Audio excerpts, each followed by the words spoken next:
नहीं है। जैसा आप लोग को विदित है कि पिछले काफ़ी समय से बाड़मेर, जैसलमेर और पश्चिमी राजस्थान में कुछ पब्लिक अवेयरनेस को लेके, कम्युनिटी पुलिसिंग को लेके हम काफ़ी समय से सक्रिय रहे हैं। विशेषकर जो पश्चिमी राजस्थान की जनता है उनके राइट्स को लेके, उनके अधिकारों को लेके, विशेषकर पुलिसिंग को लेके कि पुलिसिंग में कैसे ज़्यादा से ज़्यादा इन्वॉल्व किया जाए और पुलिस का मैकेनिज़्म हो कैसे वो सर्विस डिलीवरी की तरफ मूव करे। तो बाकी जगह की स्थितियाँ तो ठीक है, लोग पढ़े लिखे हैं, ज़्यादा समझदार हैं, जागरूक हैं, लेकिन कहीं ना कहीं पश्चिम राजस्थान में अभी भी एक बहुत बड़ा गैप है जो।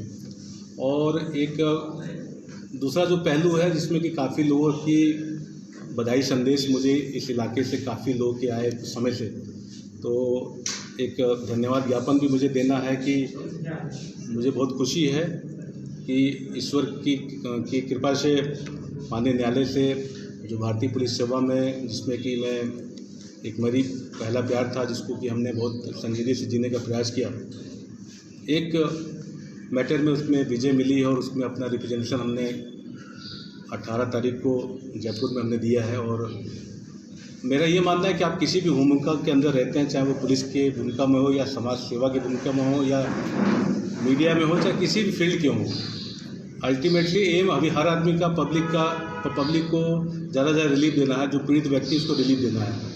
मुझे लगता है आप लोग मीडिया के कर्मी हैं, मीडिया के बंधु हैं, आपका भी यही उद्देश्य होता है कि जो गरीब आदमी, पीड़ित व्यक्ति, उसकी आवाज़ सामने लाना चाहिए। तो मुझे लगता है कि आपके माध्यम से मैं भी एक कुछ समय से एक पीड़ित व्यक्ति ही रहा, जो एक न्याय के लिए हमने माननीय न्यायालयों में अपनी बातों को रखी और उसका एक सुखद परिणाम जो है उस समय पूर्व आया।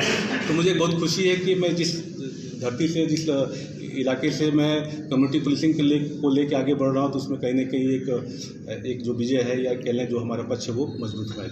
सर, आपको वापस से ज्वाइनिंग का आदेश मिला है हाईकोर्ट से, क्या कहेंगे? पूरा जो संघर्ष चला है उसके बारे में।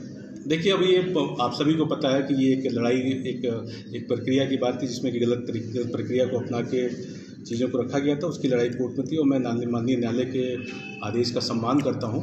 और मैं ये कहूँगा कि एक दोबारा मौका दिया है ईश्वर ने। ईश्वर भी चाहते हैं कि मैं पुलिस में ही जाके अपने पेरेंटल डिपार्टमेंट पर काम करूं, और मुझे सेटिस्फेक्शन भी है जितना टाइम मैंने पुलिस में दिया है। मुझे लगता है कि एक पुलिस अधिकारी होने के नाते, एक IPS अधिकारी होने के नाते मुझे लगता है कि पुलिस बहुत कुछ रिलीफ दे सकती है जनता को, बहुत कुछ डिलीवर्ड कर सकती है। और मैं बार बार अपने लोगों के बीच में भी, अपने अधिकारियों के बीच में भी चर्चा का विषय रहता है कि इस सिस्टम को और अधिक हम अच्छा कर सकते हैं, हम सर्विस डिलीवरी और बेहतर कर सकते हैं जो है। और ऐसा नहीं कि इस सिस्टम में अच्छे अधिकारियों की कमी नहीं है, अच्छे अधिकारी भी हैं, बुरे अधिकारी भी हैं सब, लेकिन ज़्यादा से ज़्यादा बेहतर यही है कि पब्लिक को ज़्यादा लाभ मिले जो है। और जो ऑनलाइन प्रक्रियाएँ हैं, पुलिसिंग की जो सिस्टम है, FIR का डिलीवरी सिस्टम है, जो हम तमाम सुविधाएं पब्लिक को देना चाहते हैं, पब्लिक उस बात को लेके कभी कभी अवेयर भी नहीं होती है। और विशेषकर पश्चिम राजस्थान में इसका बहुत बड़ा गैप हम हमेशा पाते हैं। सर, ज्वाइनिंग मिली है और रिप्रेजेंटेशन भी आपने दिया है, कहाँ पर ज्वाइनिंग मिलने का आपको? देखिए, जैसा कि मैंने कहा कि अपनी जो भूमिका है कि एक रिप्रेजेंटेशन सरकार को देना, उच्च अधिकारियों को देना, संबंधित व्यक्ति को देना, तो वो चीज़ हमने अपनी प्रक्रिया पूरी कर दी। और ये सरकार का काम है, आगे अथॉरिटीज़ का काम है कि वो आगे की प्रक्रिया में किस तरह आगे मूव करती हैं। सर, अभी आपने बताया कि पुलिसिंग की अवेयरनेस को लेकर यहाँ के जो लोग हैं उनको आप जागरूक करने के लिए शुरू से ही मुहिम चला रहे, तो अब आप वापस जैसे पुलिस में आप आ गए हैं, आपको क्या लगता है कि पुलिसिंग कहाँ पर सही नहीं हो रही है और लोगों को कहाँ न्याय सही पूरा नहीं मिल पा रहा है? देखिए, मेरा ये मानना है कि पुलिस में थाने से लेके SP से लेके आप जो उच्च अधिकारियों तक जाते हैं, चाहे वो IG हो, चाहे वो DGP हो, चाहे तमाम जो हमारा पूरा सिस्टम देखते हैं, बीट कांस्टेबल से लेकर DG तक आप देखेंगे तो हर व्यक्ति समाज में भय को कम करने के लिए, लॉ एंड ऑर्डर को मेंटेन करने के लिए, एक IPS अधिकारी होने के नाते जिम्मेदारी बढ़ जाती है कि आप जिले के SP के रूप में या किसी बड़े पदों पर जब आप राज्य सरकार आपको या भारत सरकार आपको जिम्मेदारी देती है, तो उसका एक ही मकसद होता है कि जितना ज़्यादा से ज़्यादा पब्लिक के अंदर भय खत्म हो, अपराधियों में जो है वो लगाम कसे, अपराधियों में डर पैदा हो, और एक जो पीड़ित व्यक्ति है, आम व्यक्ति है, वो निडर होकर अपना जीवन यापन कर सके। और कभी भी कोई इसको दिक्कत होती है, आस पड़ोस या कोई ऐसा बात आती है, तो वो थाने पे बहुत सहज रूप से जाएंगे। लेकिन आज भी आप देखेंगे कि एक आम पीड़ित व्यक्ति, चाहे उसकी मोटरसाइकिल चोरी हो जाए या किसी ने उसको थप्पड़ मार दिया या उसका एक्सीडेंट हो जाए या कोई उसके साथ कोई वारदात हो जाए तो वो थाने बहुत सहज रूप से नहीं जा पाता है जो। तो ये गैप है जो है।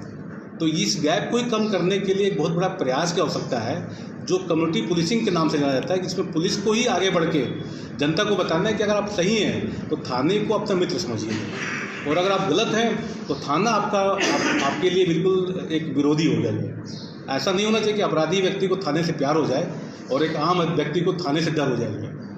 तो ये जो मिथक है या ये जो गैप है उसको दूर करने के लिए कम्युनिटी पुलिसिंग का एक बहुत बड़ा कॉन्सेप्ट है और मेरा जो विज़न है उस विज़न में यही बात आती है। मैंने एक स्लोगन बहुत पहले दिया हुआ, न जाति न धर्म न क्षेत्र देश सर्वोपरि।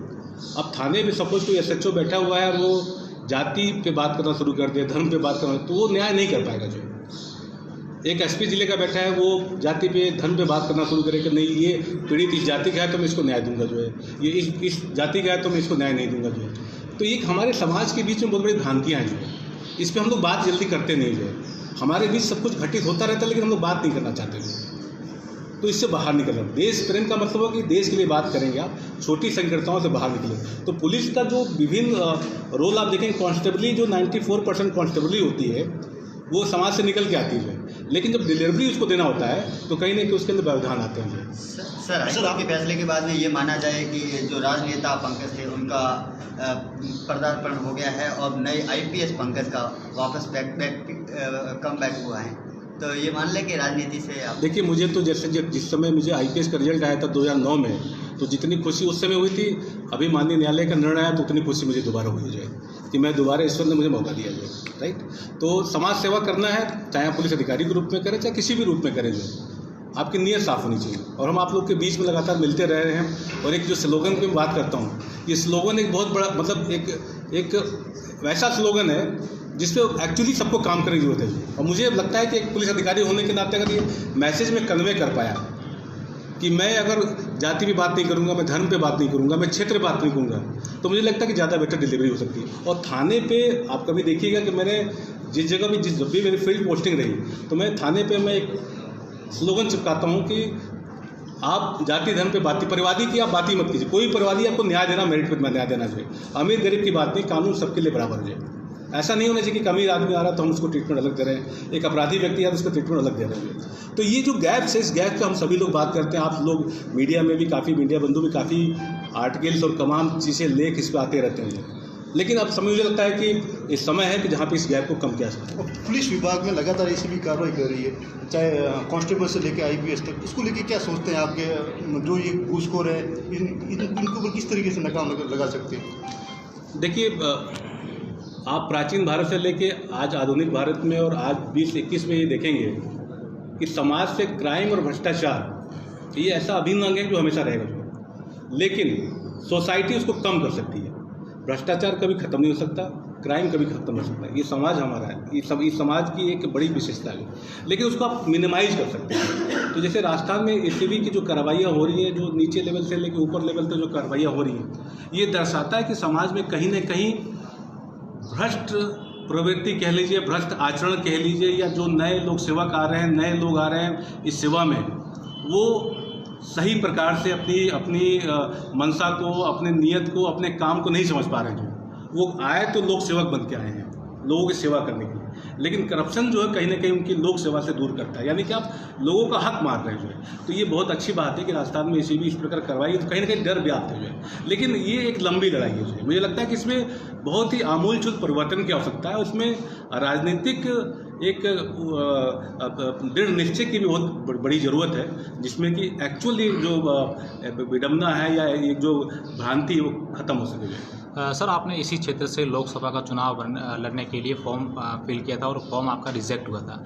उस बात को लेकर अब वापस आप जांच की मांग करेंगे या आगे कुछ इसको? नहीं, देखिए, अब जब आपने उस टाइम आरोप भी लगाया था कि राजनीतिक के कारण मेरा नहीं, देखिए, जब मुझे सर्विस से बाहर किया तो गलत प्रक्रियाओं को लेकर सर्विस से बाहर किया, तो उसका हमने माननीय न्यायालय में चैलेंज किया। और एक जनप्रतिनिधि रूप में मुझे ईश्वर ने मौका दिया, तो मैं आपके बीच में आके यहाँ पे हमने अपना एक नया दायित्व अपनाने की कोशिश की और उसमें कुछ अड़चनें आई, तो वो ऑलरेडी मामला माननीय न्यायालय में है। और मुझे लगता है कि आज के समय में अगर आप सही तरीके से न्यायालय में अपनी बात रखते हैं तो मेरिट पे आपके साथ निर्णय होता है। और जैसा कि सर्विस मैटर में आपने देखा कि इस मैटर में एक लंबी लड़ाई लड़ी गई, उसमें निर्णय हुआ। तो ये एक ये पड़ाव का अंत नहीं है, एक जर्नी है, और इस जर्नी को हम हंसते खेलते आगे बढ़ें और अच्छे तरीके से अपने किरदार को निभाते रहें। शुक्रिया सर।